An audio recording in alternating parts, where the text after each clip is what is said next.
நாமக்கல் மாவட்டம் திருச்செங்கோட்டு பகுதியிலே நம்முடைய வெற்றி வேட்பாளர் அறிமுக நிகழ்ச்சி நடைபெறுகின்ற சட்டமன்ற பொதுத் தேர்தலில் வாக்கு சேகரிக்கின்ற அற்புதமான பொதுக்கூட்ட நிகழ்ச்சி திருச்செங்கோடு பகுதியில் நாமக்கல் மாவட்டத்தில் இருக்கின்ற அனைத்து தொகுதி மக்களும் இங்கே குளிர்ந்து அதிர்ந்துட்டு இருக்குது.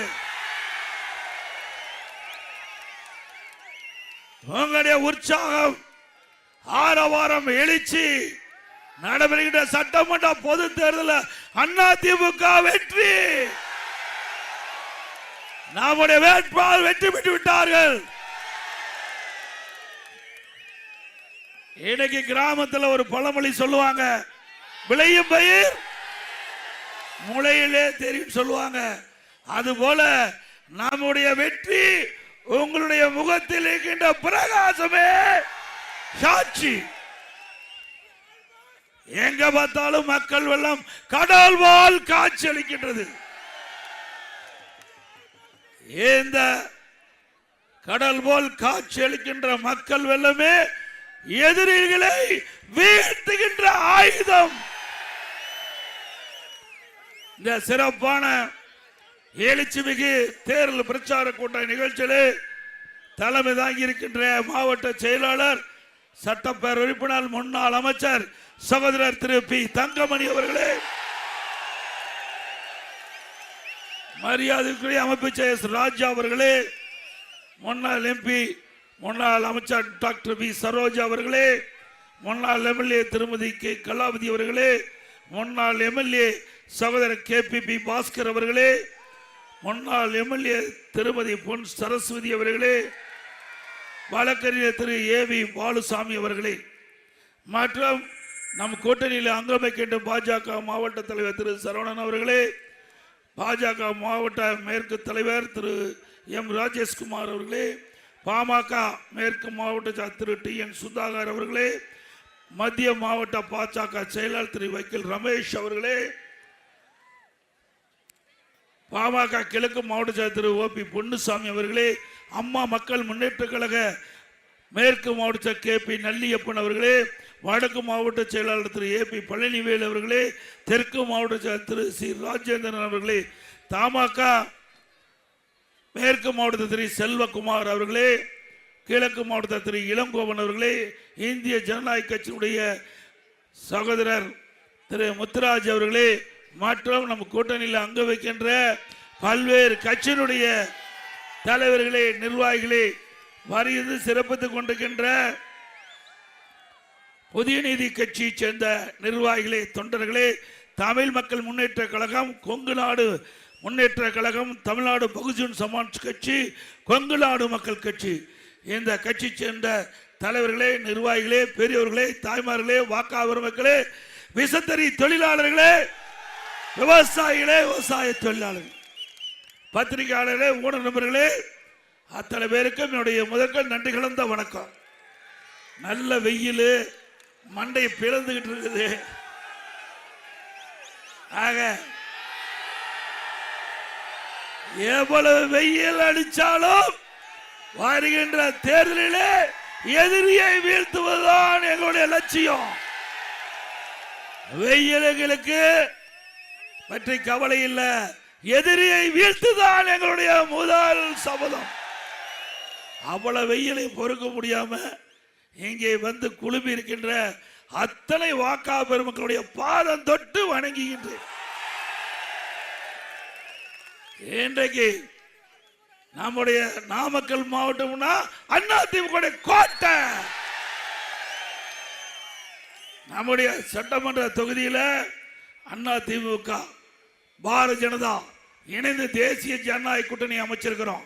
நம்முடைய கூட்டணி இயற்கையான கூட்டணி, நம்முடைய கூட்டணி வலிமையான கூட்டணி, மக்கள் ஏற்றுக்கொள்ளக்கூட கூட்டணி. அப்படி அமைக்கப்பட்ட கூட்டணியுடைய கழக வெற்றி வேட்பாளராக ஏற்கனவே 4 முறை சட்டமன்ற உறுப்பினராக இருந்த மக்களுக்கு பணியாற்றி, அமைச்சராக இருந்து பணியாற்றி, மாவட்டம் முழுவதும் இந்த மாவட்ட வளர்ச்சிக்காக பாடுபட்ட குமராபாளையம் சட்டமன்ற தொகுதியில திரு பி தங்கமணி அவர்கள் வேட்பாளராக நிறுத்தப்பட்டிருக்கிறார். அதே போல பரமத்தி வேலூர் தொகுதி ஏற்கனவே எம்எல்ஏ இருக்கிறவர், மக்களிடத்தில் நன்கு அறிவுள்ளவர், கூப்பிட்ட குரலுக்கு ஓடோடி வந்து உதவி செய்யக்கூடிய நற்பண்பு கொண்ட அருமை வேட்பாளர் திரு எஸ் சேகர் அவர்களை நிறுத்தப்பட்டார். சேந்தமங்கலம் சட்டமன்ற தொகுதி மலைவாழ் மக்கள் நிறைந்த பகுதி. அதில் ஏற்கனவே எம்எல்ஏ இருந்து பணியாற்றியவர், மக்களிடத்திலே நன்கு பழகக்கூடியவர். மலைவாழ் மக்களுடைய பிரச்சனையை சட்டமன்றத்தினுடைய அவருடைய குரலை சட்டமன்றத்தில் ஒலிப்பதற்கு மீண்டும் ஒரு வாய்ப்பை தாருங்கள் என்று தலைமை கழகத்தின் மூலமாக திரு சி சந்திரசேகர் அவர்களை சேந்தமங்கலம் தொகுதியில் நிறுத்தப்படுகிறார். அதேவேளை நாமக்கல் சட்டமன்ற தொகுதியில் அறிவிச்சவர் ஸ்ரீதேவி பி எஸ் மோகன் அவர்கள் மக்களிடத்தில் நல்ல பண்புள்ளவர், கூப்பிட்ட குரலுக்கு ஓடோடி வந்து உதவி செய்யக்கூடிய நல்ல குணப்படைத்தவர். அவருக்கு மீண்டும் இப்பொழுது ஒரு வாய்ப்பு கொடுக்கப்படுகின்றது. ஏற்கனவே வாய்ப்பை கேட்டார், அப்பொழுது கிடைக்கப்பெறவில்லை. இப்பொழுது வாய்ப்பு கிடைத்திருக்கிறது. மக்களுக்கு சேவை செய்ய அவருக்கு ஒரு வாய்ப்பை தாருங்கள். நாமக்கல் சட்டமன்ற தொகுதியில் திரு ஸ்ரீதேவி பி எஸ் மோகன் அவர்கள். திருச்செங்கோடு சட்டமன்ற தொகுதி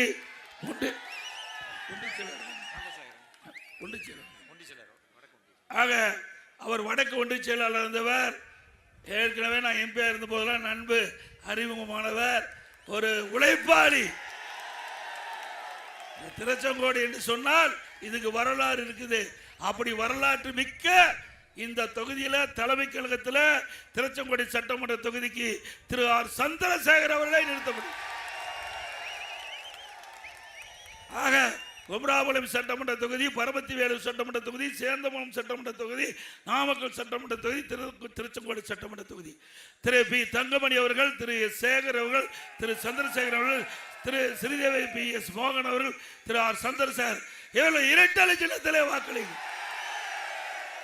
நம்முடைய சின்னம் புரட்சி தலைவர் எம்ஜிஆர் கண்டெடுத்த சின்னம், அம்மாவின் சின்னம், உங்கள் சின்னம், மக்கள் சின்னம், தொழிலாளர் சின்னம், விவசாயி சின்னம், ஏழை சின்னம், வெற்றி சின்னம். வாக்களிப்பி இரட்டை இலக்கு. அதே போல நாம் கூட்டணியிலே அங்கம் வைக்கின்ற தேசிய ஜனநாயக கூட்டணியின் சார்பாக பாரதிய ஜனதா கட்சியின் சார்பிலே ராசிபுரம் சட்டமன்ற தொகுதியிலே டாக்டர் எஸ் டி பிரேம்குமார் அவர்கள் நிறுத்தப்பட்டார்.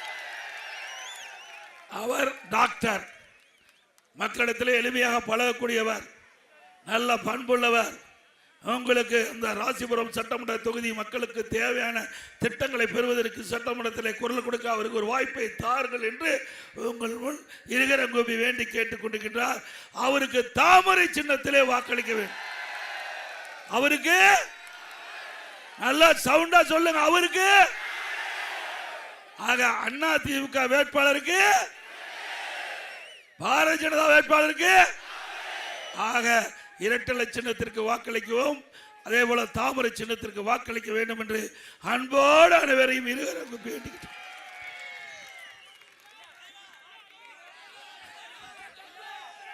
இன்றைய இதெல்லாம் கொஞ்சம் பாருங்க. நம்முடைய மாவட்டம் வலிமையான மாவட்டம், எனக்கு அடையாளம் கொடுத்த மாவட்டம், எம்பி என்று அடையாளம் கொடுத்த மாவட்டம். அது திருச்செங்கோடு நாடாளுமன்ற உறுப்பினர். நான் எனக்கு பின்னால இந்த நாடாளுமன்ற தொகுதி நாமக்கல் நாடாளுமன்ற தொகுதியா மாறி போச்சு. ஆக எனக்கு அடையாளம் கொடுத்த மக்கள் இந்த திருச்செங்கோடு நாமக்கல் மாவட்ட மக்கள். உங்களுக்கு நாங்கள் எப்போ நாங்கள் விசுவாசமாக இருப்போம். அதனாலதான் தமிழ்நாட்டில் பல மாவட்டம், இப்ப 38 மாவட்டம் இருக்குது. இந்த 38 மாவட்டத்தை எடுத்துக்கிட்டீங்களா, அண்ணா திமுக ஆட்சியில் அம்மா இருக்கும்போது சரி, அம்மா மறைவுக்கு பிறகும் சரி, அதிகமான திட்டங்களை பெற்ற ஒரே மாவட்டம் நாமக்கல் மாவட்டம். அது என்னென்ன திட்டம்னு பின்னாடி சொல்றேன். வேற எந்த மாவட்டத்திலையும் இவ்வளவு திட்டங்கள் பெற்றது கிடையாது. அவ்வளவு திட்டம் இந்த மாவட்ட மக்கள் பெற்றிருக்காங்க. 6 சட்டமன்ற தொகுதியிலும் தேவையான திட்டங்களை கொண்டு வந்து நிறைவேற்றப்பட்ட அரசாங்கம் அண்ணா திமுக அரசாங்கம். இன்றைக்கு திமுகவில் கோளாறு, சட்ட ஒழுங்கு அடியோடு சீர்கிட்டு விட்டது. உண்மைதானே? எங்க பார்த்தாலும் போதை பொருள் விற்பனை நடக்குது இல்ல. இன்றைக்கு கிராமத்திலிருந்து நகரம் வரை மூலா முடக்கு வீதி சந்து பொந்து எல்லாம் இன்றைக்கு போதை விற்பனை. கஞ்சா விற்குது, விற்கிறாங்கல்ல போதை பொருள், கஞ்சா விற்பனை அமோகம் நடக்குதுல்ல. அதை கட்டுப்படுத்த முடியல. ஏன் சொன்னா திமுக கட்சிக்காரர்கள் அந்த கஞ்சா விற்கின்ற அவர்களுக்கு துணை நிற்கின்ற காரணத்தினால காவல்துறையால் முழுமையான நடவடிக்கை எடுக்க முடியாத காரணத்தினால இந்த கஞ்சா விற்பனையை தடுக்க முடியல.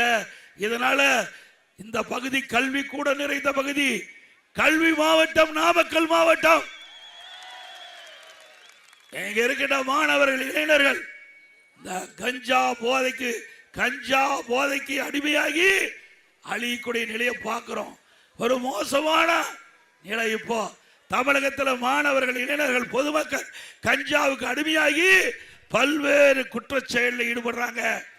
அவர் கஞ்சா போதை தலைக்கு மேல ஏறிட்டா என்ன செய்கிறார் என்று அவருக்கே தெரியாது.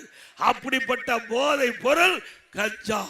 அப்படி அந்த போதை பொருள் பயன்படுத்துகின்ற கஞ்சாவுக்கு அடிமையாகின்றவர்கள் குற்ற செயல், கொலை செய்யறாங்க, கொள்ளை அடிக்கிறாங்க, வழிப்பறியில் ஈடுபடுறாங்க, பாலியல் சீண்டல் மிக மோசமானது. திராவிட முன்னேற்ற கழகம் ஆட்சிக்கு வந்த பிறகு 24,000 பெண்கள் பாலியல் சீண்டலுக்கு ஈடுபடுத்திருக்காங்க. இதுல பாதிக்கப்பட்டிருக்கிறாங்க. 18,000 சிறுமிகள் இந்த பாலியல் சீண்டலுக்கு ஆளாயிருக்கிறாங்க. நீதிமன்றத்தின் மூலமாக 6,999 சிறுமிகள் பாதிக்கப்பட்டிருக்கிறார் என்று நீதிமன்றத்தின் மூலமாக தீர்ப்பு. சமூகத்துறை அமைச்சர் தெரிவித்திருக்கின்றார். 84 கோடி அந்த சிறுமி பாதிக்கப்பட்டவர்களுக்கு நிவாரணம் கொடுத்தாங்க. நிவாரணம் கொடுத்தா சரியா போயிருமா? நம்ம வீட்டில் நம்முடைய குழந்தையா இருந்தா ஏத்துக்குவோமா? நினைச்சு பாருங்க. பிஞ்சு குழந்தை. இன்றைக்கு போக்சோ சட்டம் 6,999 போக்சோ வழக்குகள் பதிவு செய்யப்பட்டிருக்குது. 18,000 போக்சோ வழக்கு இருக்குது. அதுல 6,999 இருக்குதா? 84 கோடி கொடுத்திருக்கிறாங்க. 18,000 சிறுமிகள் பாதிக்கப்பட்டிருக்காங்க. இந்த அரசாங்கம் தேவையா? இன்றைக்கு 18,000 சிறுமியுடைய வாழ்க்கை என்ன ஆகுது? அந்த பெற்றோர்கள் எப்படி மனசு துடிக்கும்? பெற்ற தாய்க்கும் தந்தைக்கும் தான் அந்த வழி தெரியும். இந்த முதலமைச்சருக்கு தெரியாது. முதலமைச்சர் சொல்றாரு அப்பா அப்பா என்றால் என்னுடைய செவி மகிழ்ச்சியா இருக்கு சொல்றாரு. திரு ஸ்டாலின் அவர்களே, அப்பா அப்பா என்று பாலில் சீண்டல் போது கதறுகின்ற பொழுது அந்த சத்தம் இந்த அப்பாவுக்கு கேட்கவில்லையா? 18,000 குழந்தைகள் கதறி கொண்டிருக்கின்றன. இந்த அப்பாவுக்கு காது கேட்காதா? ஆக சிந்திக்க பார்க்க வேண்டும். ஒவ்வொரு பெற்றோரும் சிந்திக்க வேண்டும். ஒவ்வொரு தாய்மார்களும் சிந்திக்க வேண்டும். நாம் பெற்றெடுத்த குழந்தை பாதுகாப்பாக இருக்க வேண்டும். அப்போதான் இந்த நாடு வளம் பெறும். இன்றைக்கு இந்த ஆட்சியில சிறுமிக்கு பாதுகாப்பு இல்லை, பெண்களுக்கு பாதுகாப்பு இல்லை. ஏன் பாட்டியம்மா கூட பாதுகாப்பு இல்லை.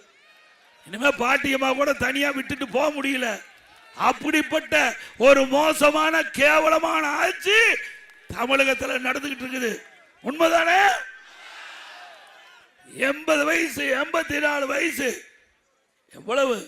அதெல்லாம் தெய்வத்துக்கு சமம். அத கூட இந்த கொடுமைக்காரர்கள், கொடு நெஞ்சம் படைத்தவர்கள், போதை ஆசாமிகள் செய்கின்ற தவறு தமிழ்நாடு தலை குனிந்து போய்விட்டது. எப்பொழுது பார்த்தாலும் திரு ஸ்டாலின் சொல்கிறார் தமிழ்நாடு தலை நிமிர்ந்திருக்கு சொல்றாரு. உண்மையா? தலை நிமிர்ல, தலை தொங்கி போச்சு. இந்த செயலால், இந்த பாலியல் சீண்டலால் சிறுமிகள், பெண்கள், மூதாட்டிகள் பாதிக்கப்பட்டதால் திரு ஸ்டாலின் அவர்களே, உங்களுடைய தலை நிமிர்ந்து நிக்கல, தமிழ்நாட்டில் தொங்கி போய் நிக்குது. உண்மைதானே? ஏன்னா நாளைக்கே என்னை எதிர்த்து பேசுவார். எடப்பாடி பழனிசாமி திட்டமிட்டு அவதூறு பிரச்சாரம் பேசணும்னு சொல்வார். நான் பத்திரிகையில் வந்த செய்தி, ஊடகத்தில் வந்த செய்தி, இதை ஆதாரமாக கொண்டுதான் நாம பேசிட்டு இருக்கிறோம். அங்கங்க நடக்கிற நிகழ்வுகள். 2 வயசு குழந்தை கிருஷ்ணகிரியில துடிதுடிக்க பாலில் சீண்டல். அதனால அந்த கொலை அந்த குழந்தை இறந்து விட்டது. இதை சொல்லலாம் இல்ல? சொல்லலாம் இல்லைங்க? இதை சொன்னா ஸ்டாலினுக்கு கோபம் வருது. அப்புறம் எல்லாத்தோட இந்த தொகுதியில கஞ்சா, போதை மாத்திரை, கள்ளச்சாராய் நல்லா விக்குது. திருச்செங்கோடு அருகே தேவனாங்குறிச்சியில திமுக நிர்வாகி போலி மதுபான கடை வச்சு ஆளை வச்சிருந்தார்ல. திருச்செங்கோடு அருகே தேவனாங்குறிச்சியில திமுக நிர்வாகி போலி மதுபான தொழிற்சாலை நடத்தினாரா இல்லையா? ஆக இப்படி செயல்பாட்டின் காரணமாகத்தான் திரு ஸ்டாலின் தலை தொங்கி போச்சு. அவன் திமுக கட்சிக்காரனே இன்றைக்கு இந்த போலி மதுபான ஆலையை நடத்துறானா அந்தந்த லெவலுக்கு தகுந்த மாதிரி நடத்துறான். இங்க இருக்கிற பொறுப்பாளர் சின்ன சின்ன நடத்துறான். இன்னும் பெரிய பொறுப்பாளர் யாருன்னு உங்களுக்கு தெரியும், 10 ரூபாய் நம்பர், அவர் பெருசா நடத்துறார். சொல்லுவாங்க கிராமத்துல விரலுக்கு தகுந்த அது மாதிரி ஆளுக்கு தகுந்த மாதிரி கொள்ளை அடிக்க ஆரம்பிச்சுட்டான். ஒரு பக்கம் கள்ளச்சாராய் காய்ச்சறான், ஒரு பக்கம் மதுபான தொழிற்சாலை நடத்துறான், ஒரு பக்கம் அரசாங்கத்தில் இருக்கிற டாஸ்மாகவே அடிக்கிறான். எப்படிப்பட்ட அரசாங்கம் தேவையா? நம்ம நாமக்கல் மாவட்டம் நம்முடைய குமராபாளையம் பகுதியில் 7 வயசு சிறுமி வீதியில் விளையாடிட்டு இருக்குது. அங்க இருக்கிற ஒரு காம கொடூரன் அந்த சிறுமிக்கு மிட்டாய் கொடுத்து அழைச்சிக்கிட்டு போய் பாலியல் சீண்டல் உட்படுத்திருக்கிறார். இங்க இருக்கிற அருமை தங்கமணி அவர்கள் மருத்துவமனையில் போய் விசாரிச்சுட்டு வந்திருக்கார்.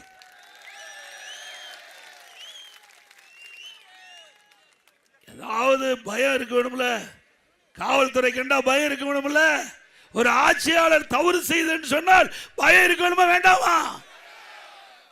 குற்றச்செயல் ஈடுபடுவதற்கு அந்த பயமே இல்லை. ஏன்னா பெரும்பாலும் திமுக இதுக்கு துணை நிற்கிறான். அதனால பயப்படாத. எந்த குற்றத்தையும் சர்வசாதாரணமா செய்யறாங்க, கொலை செய்யறாங்க, அதை பத்தி கவலையே இல்லை. தினந்தோறும் பத்திரிகை ஊடகம் கொலை செய்தா வருது.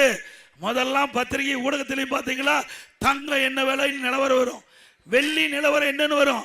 இப்ப கொலை நிலவரம் என்ன, பாலியல் நிலவரம் என்ன, போதைப் பொருளுடைய நிலவரம் என்ன?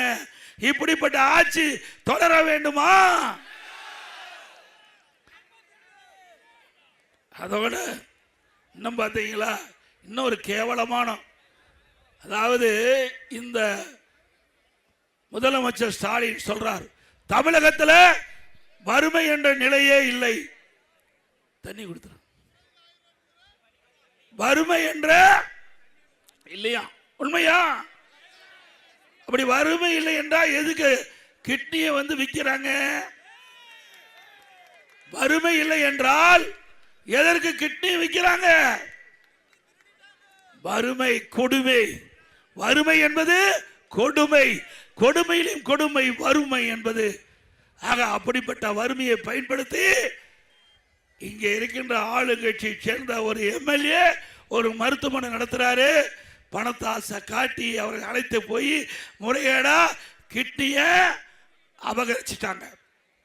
இது இந்த அரசாங்கத்துக்கு தெரிஞ்சு திமுக அரசாங்கமே அதை சோதனை செய்ய ஒரு குழு அமைக்கப்பட்டு அந்த குழு இருக்கின்ற அதிகாரிகள் அந்த எம்எல்ஏ மருத்துவமனைக்கு போய் சோதனை நடத்தி கிட்னி முறைகேடு நடைபெற்றது உண்மை அறிக்கை தாக்கல் பண்ணிவிட்டது.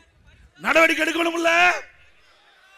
ஆனா இந்த கிட்னி இதை வந்து மக்களிடத்தில் பிரச்சாரம் பண்ணி கொண்டு போறாங்களா புரோக்கர், அவர்கள கைதி பண்ணி உள்ள அடைச்சிருக்கிறாங்க. தவறு செஞ்சது யாரு? அங்க இருக்கிற மருத்துவமனை தானே.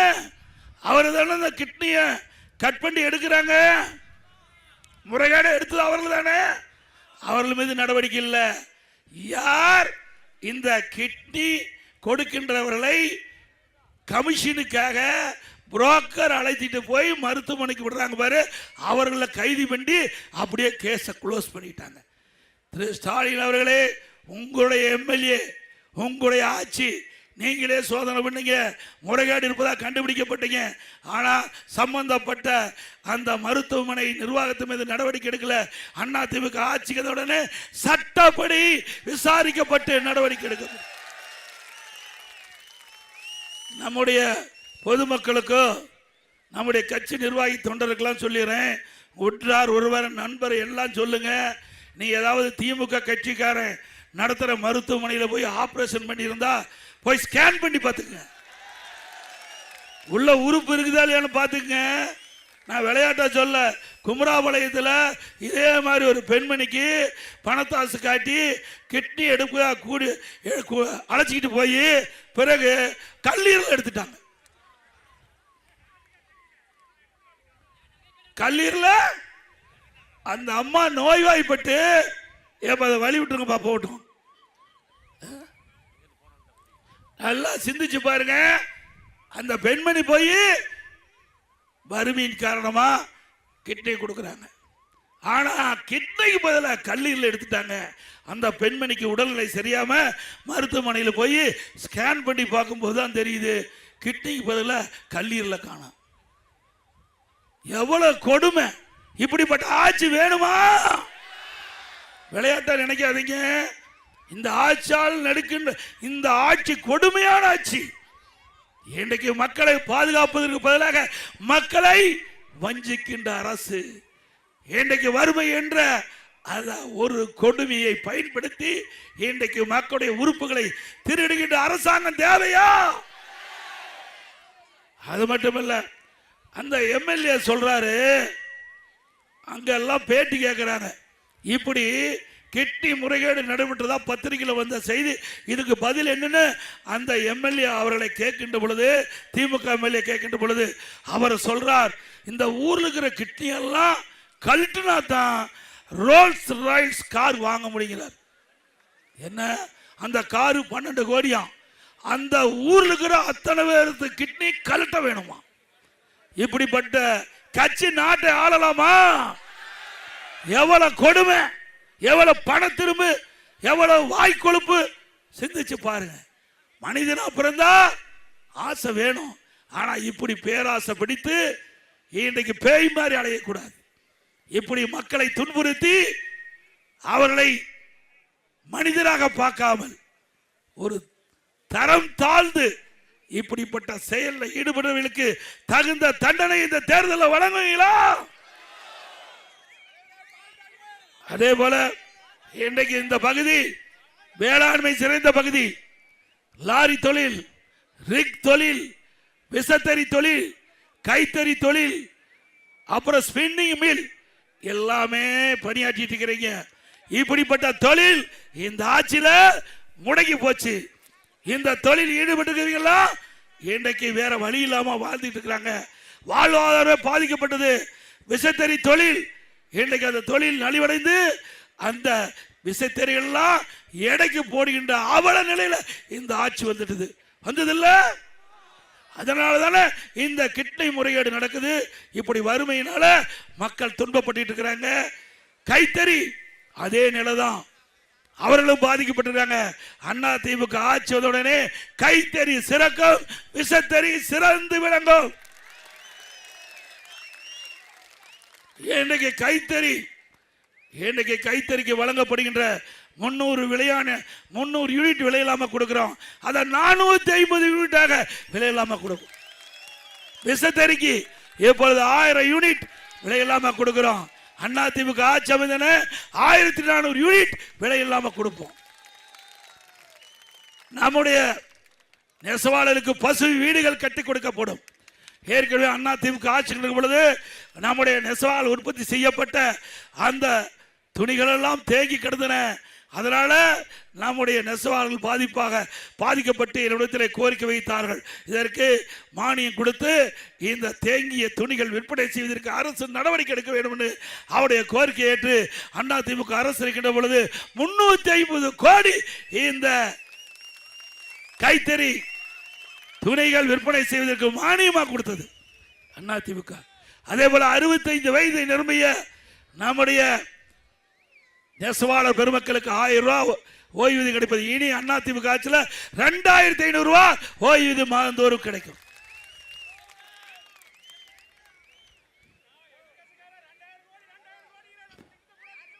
அதே போல இன்றைக்கு கல்லூரிகள் நிறைய திறந்திருக்கிறோம், பள்ளிகள் நிறைய திறந்தோம். பள்ளியை திறந்தது அதிமுக, பள்ளியை மூடியது திமுக. 200 பள்ளி மூடிட்டாங்க, 200 அரசு பள்ளியை மூடிய அரசாங்கம். அதிமுக அதிகமான பள்ளிகளை திறந்து இன்றைக்கு கல்வி கற்புடைய எண்ணிக்கை உயர்த்தணும். கிராமத்திலிருந்து நகர வரை நம்முடைய குழந்தைகள் சிறப்பான கல்வி கிடைக்க வேண்டும். அதற்காக கல்வியை கூடத்தை திறந்தா திமுக அமைச்சர், பள்ளி கல்வித்துறை அமைச்சர் சொல்றாரு, சட்டமன்றத்தில் நீங்க இஷ்டத்துக்கு பள்ளிக்கூடத்தை திறந்துட்டீங்க, எங்களால் நடத்த முடியல, அதனால 200 பள்ளி மூடிட்டுன்னு சொல்றாங்க. ஏங்க எதுக்கு அரசாங்கம் பள்ளியை திறந்து நல்ல கல்வி கொடுக்க வேணும். ஆனா இந்த அரசாங்கத்தில் திறந்த பள்ளியை மூடிக்கிட்ட ஒரே அரசாங்கம் திமுக அரசாங்கம். ஆசிரியர்களும் கிடையாது. எங்க இருக்குது ஆசிரியர்? பள்ளியை மூடிட்டான. இப்படி ஆசிரியரும் கிடையாது, அது உதவியாளரும் கிடையாது, பள்ளிக்கூடத்தையும் மூடிட்டு இருக்காங்க. நாடு போற போக்க பார்த்தா இன்னைக்கு மீண்டும் வந்து ஆடு மாடு தான் நம்ம மேய்க்க வேணும், அப்படி நிலை கொண்டாந்து விட்டுருவாங்க. அதிமுக அரசாங்கம் கல்விக்கு முன்னுரிமை கொடுத்தது. ஒரே ஆண்டு 11 அரசு மருத்துவக் கல்லூரி மருத்துவமனை.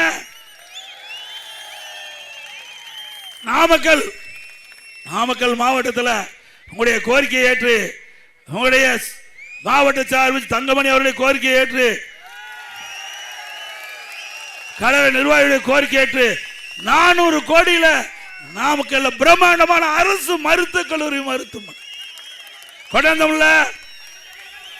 அதே போல சட்ட கல்லூரி நான் இருக்கும்போது அரசாணை வெளியிட்டேன். நிலம் எடுக்கிறதுல பிரச்சனை, காலதாமதம் ஆச்சு. பிறகு இவர்கள் வந்து அடிக்கல் நாட்டினாங்க. ஆனா சட்டக்கல்லூரி கொண்டாந்தது நாம தான். அதே போல மருத்துவக் கல்லூரி கொண்டாந்து நாம தான். அரசு கலை மற்றும் அறிவியல் கல்லூரியில சேந்தமங்கலம் சட்டமன்றத்தில் கொண்டாந்தது நாம தான். இப்படி கல்லூரி திறந்தது விளைவின்னு இன்றைக்கு கல்வி கற்புடைய எண்ணிக்கை அதிகரிப்பு, பட்டம் படிப்பு படிக்கக்கூடிய மாணவருடைய எண்ணிக்கை அதிக. கிராமத்தில் சரி நகரத்திலும் சரி இன்றைக்கு சாதாரண குடும்பத்தில் பிறந்த ஏழை எளிய மாணவி கூட குறைந்த கட்டணத்தில் பட்ட படிப்பு படிக்கக்கூடிய சூழ்நிலையை உருவாக்கி தந்த ஒரே அரசாங்கம் அதிமுக அரசாங்கம். அதோட விவசாயிகளுக்கு ஒரே 5 ஆண்டு 2016 இருந்து 2021 வரை 2 முறை அவர்கள் தொடக்க வேளாண் கூட்டுறவு கடன் சங்கத்திலே வாங்கிய பயிர்கடன் தள்ளுபடி செஞ்சோம். மீண்டும் அதிமுக ஆட்சி உங்க துணையோடு அமையும். மீண்டும் விவசாயிகள் வாங்கிய பயிர்கடன் தள்ளுபடி செய்யப்படும். அதே போல இன்றைய தினம் ஸ்டாலின் சொல்றாரு, பொற்கால ஆட்சி கொடுக்கிறாரா? இன்றைக்கு தமிழ்நாட்டில் விலைவாசி விண்ணை முட்டுகின்ற அளவு உயர்ந்து போச்சு. இல்ல அரிசி 1 கிலோ 30 ரூபா உயர்வு, 5 வருஷத்துல 30 ரூபா உயர்வு. கடல் எண்ணெய் 60 ரூபா உயர்வு 1 லிட்டருக்கு. அதே போல பருப்பு 1 கிலோ 60 ரூபா உயர்வு. இப்படி இந்த நாமக்கல் மாவட்டத்தை பொறுத்த வரைக்கும் தொழிலாளர்கள் நிறைந்த மாவட்டம், விவசாய தொழிலாளி நிறைந்த மாவட்டம். இவரெல்லாம் அன்றாடு வேலைக்கு சென்றால்தான் அவர் வீட்டிலே அடுப்பு எரியும். அப்படி அடித்தட்டிலே வாழ்கின்ற மக்கள் இப்படி உணவு விலை விண்ணை முட்டுகின்ற அளவுக்கு உயர்கின்ற பொழுது அதை கட்டுப்படுத்த தவறி அரசு தேவையா? இதே நேரத்தில் அதிமுக ஆட்சியா இருந்தா விலை ஏற்றத்தை தடுப்போம், அதற்கு நடவடிக்கை எடுப்போம். அதற்காக கூட்டுறவுத்துறை மூலமாக இன்றைக்கு விலை கட்டுப்பாட்டு நிதியம்னு 100 கோடி தனியா ஒதுக்கி வச்சிருந்தேன். எந்த உணவுப் பொருள் விலை ஏறுதோ அந்த உணவுப் பொருள் எந்த மாநிலத்தில் விலை குறைவாக கிடைக்குதோ அந்த மாநிலத்துக்கு சென்று கூட்டுறவுத்துறையின் மூலமாக அதை கொள்முதல் செஞ்சு தமிழ்நாட்டுக்கு கொண்டு வந்து அந்த விலை ஏற்றத்தை தடுத்த அரசாங்கம் அதிமுக அரசாங்கம். இப்படி ஏழைகள் பாதிக்காத அளவுக்கு பார்த்துக்கொண்டோம். அதே போல ரேஷன் கடையில் வழங்குகின்ற அரிசி இன்றைக்கு தரமான அரிசி இல்லை என்று புகார். அதிமுக ஆட்சிக்கிறதுடனே கடையில் எப்படி அரிசி இருக்குதோ அதே அரிசி தரமான அரிசி கொடுப்போம். அதுக்கு எத்தனை ஆயிரம் கோடி செலவானாலும் பரவாயில்ல, இனி ரேஷன் கடையில் ஏழை மக்கள் வாங்கி பயன்படுத்துகின்ற அரிசி மளிகை கடையில் வாங்குகின்ற அரிசி விட தரமான அரிசியாக இருக்கும். விலையில்லா அரிசி தான் கொடுக்கிறோம். இனிமேல் விலையில்லா பருப்பு கொடுப்போம், ரேஷன் கடையில் விலையில்லா எண்ணெய் கொடுப்போம். அதிமுக ஆட்சியில் இதெல்லாம் கொடுப்போம். அதே போல அம்மா இல்லம் திட்டம். இன்றைக்கு ஏழைகள் எந்த ஜாதி மதம் கிடையாது. ஏழை என்று இருந்தா அவளுக்கு வீடு இல்லாம நிலம் இல்லாம இருந்தா அதிமுக அரசு நிலத்தை வாங்கி அற்புதமான கான்கிரீட் வீடு ஏழைகளுக்கு கட்டி கொடுக்கும். நெசவாளருக்கு பசு வீடுகள் கட்டி கொடுக்கப்படும். ஆதி திராவிட மக்கள், அருந்திதீர் மக்கள், மலைவாழ் மக்கள், பட்டியலினத்தை சேர்ந்த மக்கள் அவர்களுக்கு வீடு இல்லாம இருந்தா அதிமுக அரசு அற்புதமான கான்கிரீட் வீடு கட்டி கொடுக்கும். அது மட்டுமல்ல, அந்த பட்டியலின மக்கள், ஆதிராவிட மக்கள், அருந்திதீர் மக்கள், மலைவாழ் மக்கள் அவள் ஆண் வாரிசு திருமணம் ஆகி தனி குடித்தனம் போகின்ற பொழுது அவளுக்கு வீடு இல்லாம கஷ்டப்படுறாங்க. என்னுடைய கவனத்துக்கு வந்தது. நானும் கிராமத்தில் இருக்கிறேன். என்னிடத்தில் அவள் குறிப்பிட்டார்கள். அப்படி திருமணமாகி தனி குடித்தனம் போகின்ற அந்த பட்டியலின மக்கள், ஆதிராவிட மக்கள், அருந்திதீர் மக்கள், மலைவாழ் மக்களுக்கு அதிமுக அரசு சொந்தமாக நிலவாங்கி அற்புதமான கான்கிரீட் வீடு கட்டி கொடுக்கப்படும்.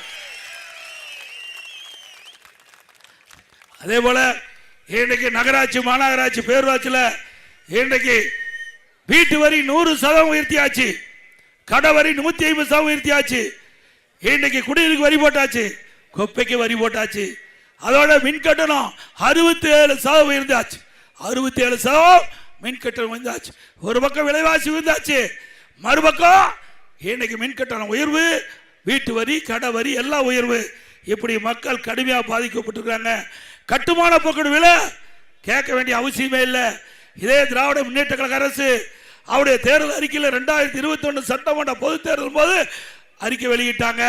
அதுல கட்டுமான பொருட்கள் விலை ஏறுகின்ற பொழுது அதை அத்தியாவசிய பட்டியலே சேர்க்கப்பட்டு விலை குறைக்கப்படும் என்று குறிப்பிட்டிருந்தாங்க.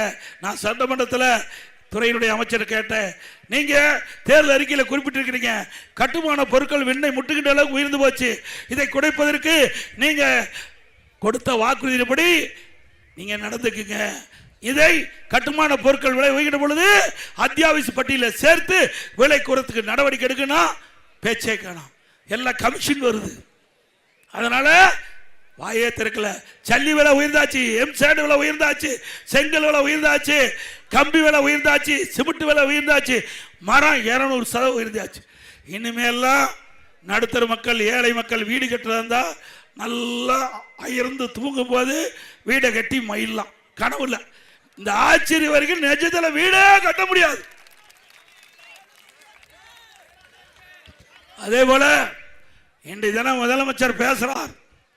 நாடாளுமன்றத்திலே மத்திய அரசு கொண்டு வரப்பட்ட அந்த மசோதாவை தோற்கடிக்கப்பட்டவேன் என்று பெருமை பேசுகிறார். ஒரு திராணியற்ற முதலமைச்சர், என்னன்னே தெரியாத முதலமைச்சர், பொம்மை முதலமைச்சர்.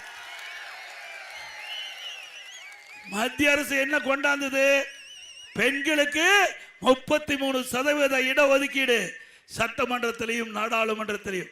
அந்த மசோதாவை தோற்கடித்த கட்சி திமுக கட்சி. பெண்கள் மேல ஓட்டு போடுவீங்களா? உங்களுக்கு கிடைக்கிற உரிமையை பறித்தது திமுக. திமுக கூட்டணி காங்கிரஸ் கட்சி நீண்ட நாட்கள் போராடி இருந்தாங்க. அம்மா அவர்கள் தமிழகத்துடைய இன்றைக்கு தமிழகத்தில் இருக்கும் போது அண்ணா திமுக, நானா எம்பியா இருந்தேன், திருச்செங்கோடு உங்க தொகுதியில் தான் எம்பியா இருந்தேன். என்னோட 18 பேர் வெற்றி பெற்றாங்க. அம்மா அப்போ பாரதிய ஜனதா கட்சி கூட்டணி வச்சிருந்தோம்.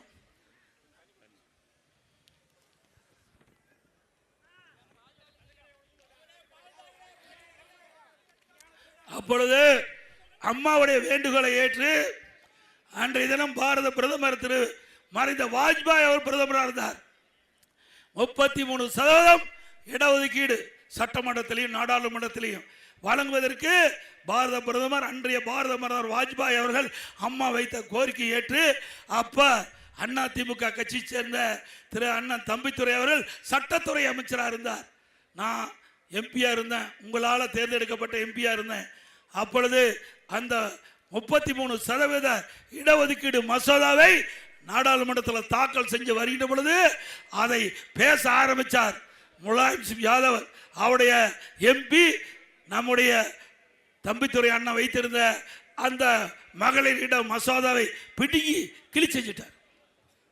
கிழிச்சு அதே போல அம்மா அண்ணா திமுக பெண்களுக்கு இடஒதுக்கீடு வேண்டும் என்று நினைக்கின்ற கட்சி அண்ணா திமுக கட்சி. அண்ணா திமுக கூட்டணி திமுக திமுக திமுக தலைமைக்கின்ற காங்கிரஸ், கம்யூனிஸ்ட் கட்சி, விடுதலை சிறுத்தை எதுவுமே இந்த பெண்களுக்கு இடஒதுக்கீட்டில் இஷ்டம் இல்லை. அண்ணா திமுக இருக்கும் போதுதான் நாம உள்ளாட்சியில் 33% கொண்டாந்தோம். பிறகு 50% கொண்டாந்த உள்ளாட்சியில். இன்றைக்கு பெண்களும் ஆண்களுக்கு இணையா செயல்பட்டு கொண்டிருக்கின்றார்கள். நாடு வளர்ச்சி அடைய வேண்டும் என்று சொன்னால் பெண்களுக்கு முன்னுரிமை கொடுக்க வேண்டும். அந்த அடிப்படையில் தான் இதை புரட்சி தலைவி அம்மா இருக்கின்ற பொழுது அண்ணா திமுக கட்சி சேர்ந்த அப்பொழுது சட்டத்துறை அமைச்சராக இருந்த மரியாதைக்குரிய தம்பித்துறை அவர்கள் இந்த மசோதாவை கொண்டு தாக்கல் செய்தது முதல் அண்ணா திமுக. இன்றைய தினம் பாரத பிரதமர் நரேந்திர மோடி அவர்கள் அன்றைக்கு நிறைவேற்ற முடியல. பாரதிய ஜனதா ஆட்சி இருக்கும்போது மீண்டும் அந்த பெண்களுக்கு இடஒதுக்கீடு வேண்டும் சட்டமன்றத்திலும் நாடாளுமன்றத்திலும். அப்படி நம்ம இடத்துல பேச்சுவார்த்தையெல்லாம் நடத்தி நாமளும் ஏற்கனவே நாம கொண்டாந்தது தானே, அதனால நாமளும் ஏற்றுக்கொண்டோம். நாடாளுமன்றத்தில் அந்த சட்டத்தை சட்ட ஆக்குவதற்கு மசோதா கொண்டாடும் போது திமுக அதற்கு எதிர்த்து ஓட்டு போட்டு தோற்கடித்த இந்த மசோதாவை தோற்கடித்த கட்சி திமுக கட்சி, காங்கிரஸ் கட்சி, கூட்டணி கட்சி. இதெல்லாம் பெண்கள் மன்னிப்பார்களா? இன்றைக்கு ஸ்டாலின் சொன்னார் பாராளுமன்ற வரையறை. நீங்க பாத்தீங்கன்னா வரையறை பாராளுமன்றத்துடைய தொகுதி வரையறை திருச்செங்கோடு இருக்குன்னு வச்சுங்க, இதை மாற்றி அமைக்கிறாங்க. ஓட்டு அதிகமாக இருக்குன்னா அதை முறைப்படுத்துறாங்க மக்கள் தொகை அடிப்படையில். இப்போ ஸ்டாலின் என்ன சொன்னாரு, மக்கள் தொகை அடிப்படையில் எடுக்காதீங்க, அப்படி இருந்தால் நமக்கு குறைஞ்சி போயிருந்தாரு. உடனே மத்திய அரசாங்கம் அதை கைவிட்டுட்டு ஒவ்வொரு மாநிலத்திலும் எவ்வளவு எம்பி இருக்குதோ அதுக்கு தக்கவாறு உயர்த்தினாங்க. இதுல என்னங்க தவறு இருக்குது? இன்றைக்கு நமக்கு 39 இருந்தது, அதை 59 ஆக்குனாங்க. 39 அப்ப நம்முடைய சராசரி ஸ்டாலின் கருப்பு சட்டை போட்டுக்கிட்டு ஊர் ஊரா போய் பேசினாரு. நாமக்கல்ல பேசினாரு, நமக்கு இந்த பாராளுமன்ற தொகுதி மறுவரை வந்தா நம்மளுடைய எண்ணிக்கை குறைஞ்சிரும் அப்படின்னு ஒரு அவதூறு பிரச்சாரத்தை பரப்பி வந்தாரு. ஆனா அவர் நாமக்கல் பேசிட்டு இருக்கும்போது உள்துறை அமைச்சர் நாடாளுமன்றத்தில் அன்றைய மாலையிலே தெரிவித்தார், தமிழ்நாட்டில் தொகுதி பாராளுமன்ற தொகுதி மறுவரையில் எந்த விதத்திலும் பாதிக்காது. இன்றைக்கு 39 தொகுதி 59 தொகுதி ஆக்கப்படும். இப்பொழுது தமிழ்நாட்டில் 7.18% தான் இருக்குது. அதை 7.23% உயர்த்தப்பட்டு விட்டது. 7.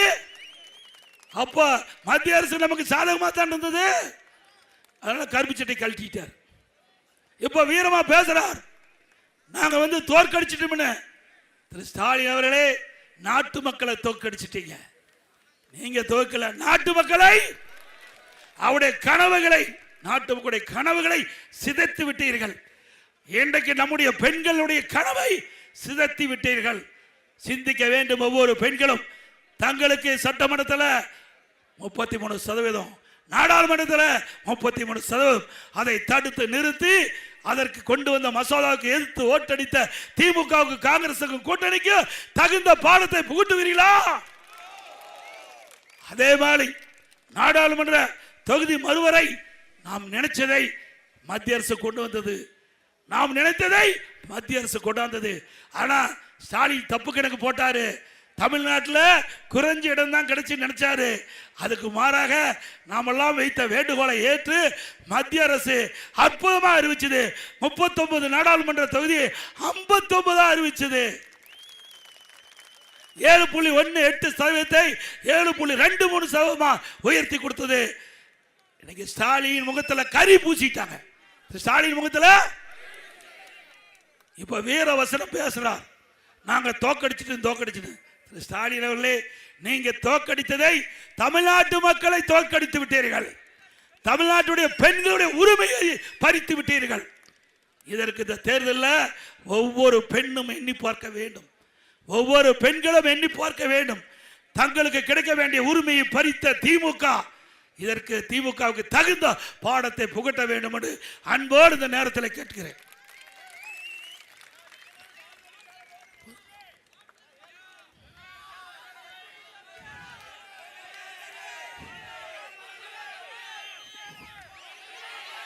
அதே போல பல ஆண்டுகளாக ஏரி குளம் குட்டையெல்லாம் தூர் வராமல் இருந்தாங்க. இப்போ அண்ணா திமுக ஆட்சிக்கு உடனே அந்த ஏரி குளம் குட்டை எல்லாம் தூர்வாரி விவசாயிகள் வண்டல் மல்ல விலையெல்லாம் அள்ளிட்டு போனாங்க. இந்த ஆட்சி வந்து ரத்து பண்ணிட்டு அண்ணா திமுக ஆட்சி வந்த உடனே இனிமேல் விலை இல்லாம நீங்க விவசாயம் அள்ளிக்கலாம். நீரேற்று பாசனம் திருச்செங்கோட்டு பயிர்கின்ற காவிரி ஆற்றிலிருந்து நீரேற்று பாசனத்தின் மூலமாக ஆயிரக்கணக்கான ஏக்கர் பாசனம் பெறுவதற்கு உதவியாக இருந்த அரசாங்கம் அண்ணா திமுக அரசாங்கம். அதே போல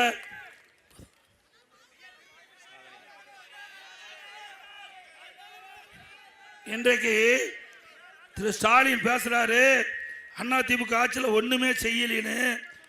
ஸ்டாலின் அவர்களே, தில்லு திராணி தெம்பு இருந்தா நான் குறிப்பிடுவதற்கு பதில் சொல்லி ஆக வேணும்,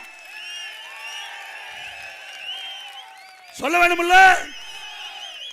தமிழ்நாட்டிலேயே 38 மாவட்டம் இருக்குது. அதுல முதன்மையான மாவட்டம் நாமக்கல் மாவட்டம். அந்த மாவட்ட மக்கள் வைத்த கோரிக்கை பெரும்பாலும் நிறைவேற்றப்பட்டு விட்டது. அதை பட்டியலிட்டு சொல்கிறேன்.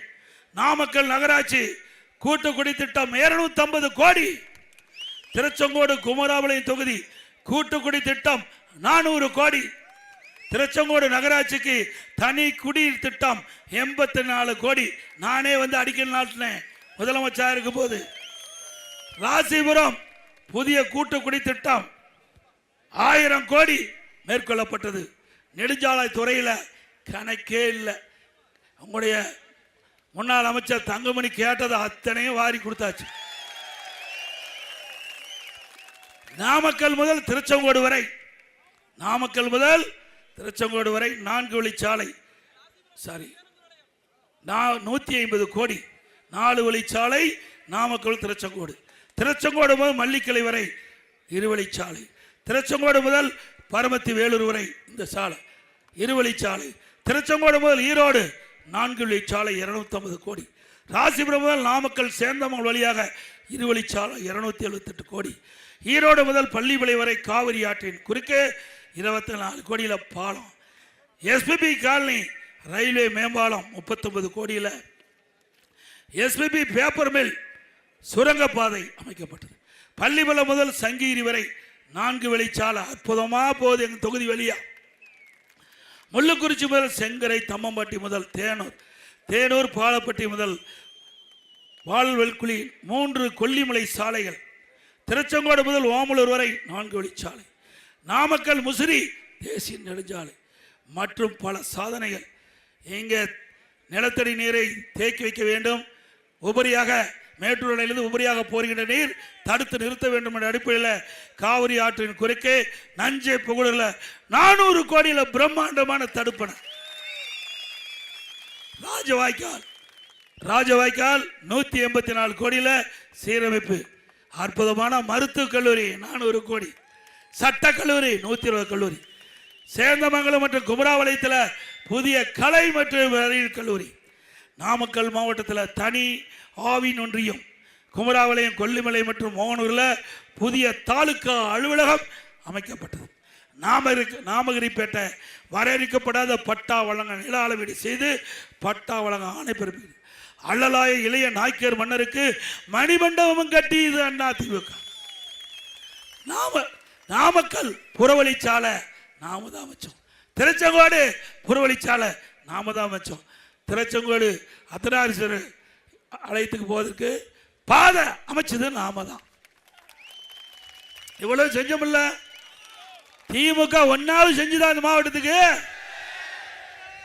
ஆக திரு ஸ்டாலின் அவர்களே, அண்ணா திமுக ஆட்சியில் போடப்பட்ட திட்டம், நிறைவேற்றப்பட்ட திட்டம் பட்டியலிட்டு இன்றைக்கு பொதுமக்கள் முன்னிலையில் நான் வாசித்திருக்கிறேன். தில்லு திராணி தெம்பு இந்த திமுக காரந்த மாவட்டத்தில் யாராவது இருந்தா இதற்கெல்லாம் பதில் சொல்ல வேண்டும். சும்மா போய் மக்களை ஏமாற்றி இதை கொடுத்து தேர்தல் ஆணையம் விதி நான் பேச முடியல. இது எது கொள்ளையடித்த பணத்தை வச்சுக்கிட்டு இதை கொடுத்து ஜெயிச்சலாம் நினைச்சீங்களா? உங்க முகத்துல மக்கள் கறி பூசி விடுவார்கள். திட்டம் தான் நிலைக்கும். இந்த திட்டம் வரலாறு பேசும். இந்த திட்டம் நீங்க இல்ல, உங்க பேரங்காலத்தில் கூட அதிமுக ஆட்சியிலே கொண்டு வரப்பட்ட திட்டம் என்று பேசும். அப்படி வரலாற்று சிறப்புமிக்க திட்டத்தை இந்த மாவட்ட மக்களுக்கு அள்ளி தந்திருக்கிறோம். ஆகவே வருகின்ற சட்டமன்ற பொதுத் தேர்தலிலே நம்முடைய வெற்றி வேட்பாளர் 5 பேருக்கும் இரட்டை சின்னத்திலே வாக்களிக்கிறது. என்ன சின்னம்? அதே போல நாம் கூட்டணியிலே போட்டியிடுகின்ற பாரதிய ஜனதா கட்சி வேட்பாளருக்கு தாமரை சின்னத்திலே வாக்களிக்கிறது. இன்றைக்கு 6 பேரையும் வெற்றி பெற செய்து இன்றைக்கு நாமக்கல் மாவட்டம் அதிமுக கோட்டை கோட்டை கோட்டை நிரூபிப்பீங்களா? அதே போல அதிமுக ஆட்சிக்கு வந்த உடனே 297 அறிவிப்புகள் வெளியிட்டிருக்கிறோம். அதுல முக்கியமான அறிவிப்பு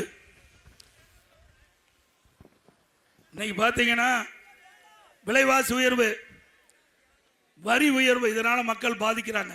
இந்த பாதிப்பிலிருந்து சரி செய்ய வேண்டும் என்பதற்காக அம்மாவுடைய அரசு அமைந்த உடனே எல்லா குடும்ப அட்டைதாரருக்கும் 10,000 ரூபாய் சிறப்பு உதவி தொகை வங்கி கணக்கிலே செலுத்தப்படும். ஒவ்வொரு குடும்பத்திற்கும் குடும்ப தலைவியினுடைய பெயரில் மாதந்தோறும் 2,000 ரூபாய் வங்கி கணக்கிலே செலுத்தப்படும். எல்லா குடும்பத்திற்கும் விலையில்லா ஃப்ரிட்ஜ் வழங்கப்படும். நம்முடைய வேலைக்கு செல்லும் பெண்களுக்கு 5 லட்சம் பேருக்கு அம்மா இருசக்கர வாகனம் வழங்கப்படும். ஒவ்வொரு அம்மா இருசக்கர வாகனத்துக்கு 25,000 மானியம். ஒவ்வொரு பொங்கல் என்றும் பொங்கல் தோப்பு கொடுக்கிறோம். அதோட 1000 ரூபாய் ரொக்க பணம் வழங்கப்படும். தீபாவளி என்று நம்முடைய பெண்களுக்கு அற்புதமான பட்டு புடவை வழங்கப்படும். இப்போ பெண்கள் தான் நகர பேருந்துல கட்டணம் இல்லாமல் பயணம் செய்கிறாங்க. அதிமுக ஆட்சி அமைந்த உடனே ஆண்களும் நகர பேருந்துல கட்டணம் இல்லாமல் பயணம் செய்ய மாற்றுத்திறனாளிகள் அவர் கூட்டுறவு சங்கத்திலே வாங்கி கடன் முழுவதும் தள்ளுபடி செய்யப்படும். அதே போல மரம் ஏறும் தொழிலாளிகள் அதிலே மரம் ஏறுகின்ற பொழுது தவறி விழுந்து உயிரிழந்தால் அந்த குடும்பத்துக்கு 20 லட்சம் ரூபாய் நிவாரணம் வழங்கும். மரம் ஏறும் உபகரணங்கள், மரம் ஏறுகின்ற அந்த அவர்களுக்கு தேவையான உபகரணங்கள் விலை இல்லாமல் வழங்கப்படும். கட்டிட தொழிலாளர்கள் பணியில் இருக்கின்ற பொழுது தவறி விழுந்து கீழே உயிரிழந்தால் அந்த குடும்பத்துக்கு 25 லட்சம் ரூபாய் நிவாரணம். படுகாயமடைந்தால் 2 லட்சம் ரூபாய் கொடுக்கப்படும். அதோட இன்றைக்கு சிறு வியாபாரிகள் இன்றைக்கு நகரத்தில் இன்றைக்கு சாலை ஓரமாக வச்சு கூட்டு வங்கியில் கடன் வாங்கியிருக்கிறாங்க. அதில் வாங்கி கடன் முழுவதும் தள்ளுபடி செய்யப்படும். ஆட்டோ ஓட்டுநர்கள் அவர்கள் புதிதாக ஆட்டோ வாங்கினா அந்த ஆட்டோ ஓட்டுநர் சங்கத்தில் பதிவு செஞ்சிருந்தா புதிய ஆட்டோ வாங்கும்போது 75,000 ரூபாய் மானியம் வழங்கும். முதியோருக்கு வழங்கப்படுகின்ற ஓய்வூதியம் 2,000 ரூபாயாக உயர்த்தி வழங்கும்.